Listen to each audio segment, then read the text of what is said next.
mean, you got shot down 3 times in Vietnam. Did you actually kill anyone during the whole gunship era? Lots of people. Okay. But any idea how many, if you were to guess? What was that? Any idea how many, if you were to guess?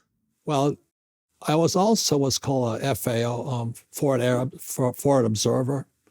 And so I flew the, my job was to call in strikes. And one thing about the U.S., by the way, this is my, I wrote this book here, it's called 8 Lessons in Military Leadership. And that's my co-pilot there, and that's me there. We're young kids, we're like 25 years old, making $250 a month, flying the gunship there. And so what we would do is we'd call in the U.S. military. And when you listen to how powerful the U.S. military is, one carrier squadron, we have 7 carrier squadrons today, 2023. Each carrier squadron has more firepower than most countries do. And so when a little helicopter gunship goes up in the sky and they say we're going to call in an airstrike, you don't just call in an airstrike, you call in the Air Force, the Navy, the Marines, the Army.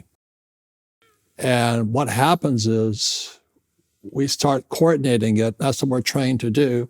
That's what's called 8 Lessons of Military Leadership. And in just a few hours, we wipe out thousands of people, men, women, civilians, everything.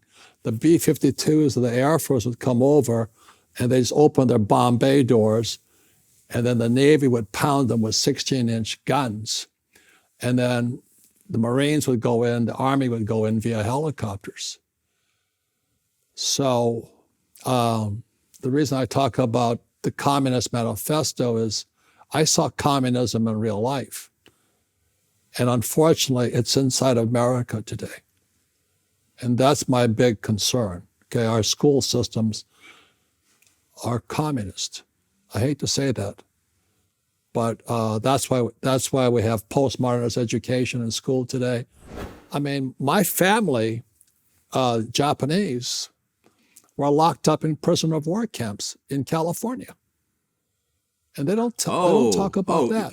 You were part of the actual internment camps during World War II. My relatives were, because I was in Hawaii, and my relatives in California were 100% Japanese. They got locked away. They had their homes, their farms, or everything taken away from them and locked up. And so my family, this is in the World War II, I had 5 uncles. The way we get out of prisoner of war camps, they volunteered to form the 442nd Infantry Battalion. This is back in World War II. And the 442nd Army Infantry Battalion became the most highly decorated infantry battalion in U.S. history. And the reason is because we want to prove we're Americans. We weren't, the Japanese bombed Pearl Harbor, but we're Americans. So I had 5 uncles fight in Europe against the Italians and the Germans. And I had 2 uncles fight against the Japanese in World War II.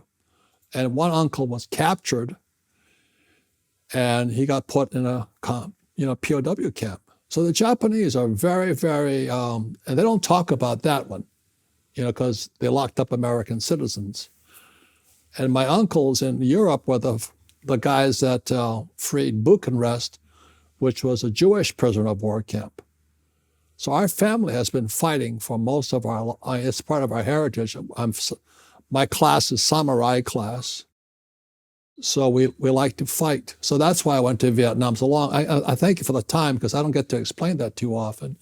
But that's why I show you this here, 8 Lessons in Military Leadership. The Marine Corps and the Academy taught me a lot about life.